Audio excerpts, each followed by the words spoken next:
So I went to a workshop in Eugene, which just kind of interested me. So I went and learned about OERs and the benefits of OERs for students and the cost savings. That was incredible.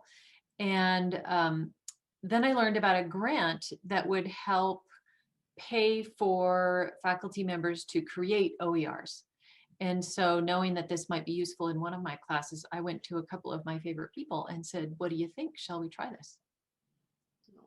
And then Chris be one said, of those people. Right.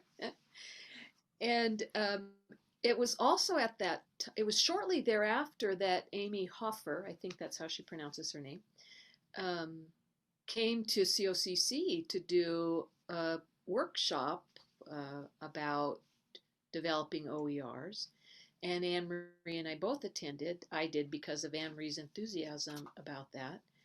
And the other thing that happened at the time was the textbook I was using for technical writing. A new edition had just come out, and even though it's a very small book, the cost was way more than I thought I wanted my students to have to pay for. And since Anne-Marie and I both taught technical writing, we thought, what do you think if we sign up for this grant and project and see if we can't put something together as an OER for technical writing?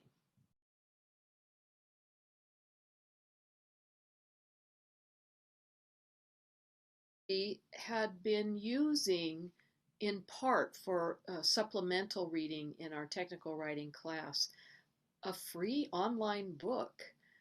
I can't even remember how we discovered it, but it was an entire textbook, and the author had indicated anybody could use it who wanted to, that he was glad to have it out there. This is where Michelle De Silva came in particularly helpful, because she contacted him and said, any chance you'd like to put the Creative Commons stamp on it? And immediately he said yes. And so we used a lot of the text originally from that book. What would you add, Anne-Marie? And then we did write some chapters ourselves or compiled them. For example, we got some text from another of our technical writing colleagues, Eleanor Sumter Latham, and adapted some of her work into a couple of chapters. And then we wrote some parts of it originally ourselves as well.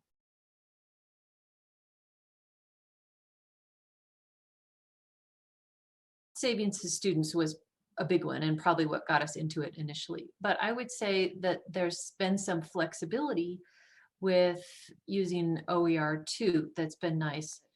To be able to go in quickly and update it. It's same thing with documentation style. We can go in easily. We don't have to wait for the new edition of MLA or APA handbooks to come out. We can go in and do that. So I would say that's another benefit. Cost is number one, but the ease with which we can quickly edit something, that's another big plus.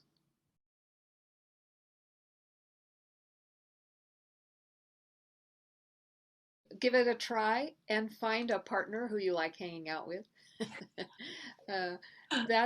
I mean, Michelle and Anne-Marie and I just enjoyed each other's company, and it was just easy, I think, because of our team. It wasn't always easy work. It is time consuming. We found it to be more time consuming, I think, than we originally thought it would be.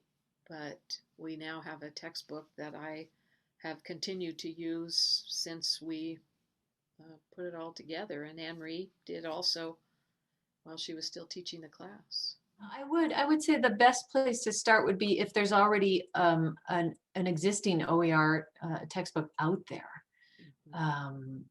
There are a lot, and this isn't true across all disciplines. There's not a deep pile of books that you can choose from, but there's quite a bit, and we have really resourceful, wonderful librarians who are able to help us find those. So definitely take advantage of their expertise. But go for that first. Another thing that I know people have done is just compiled short pieces as opposed to a full textbook. And so that's another option. But if you really have the inclination and the time, and the energy to create your own, it's a very satisfying process.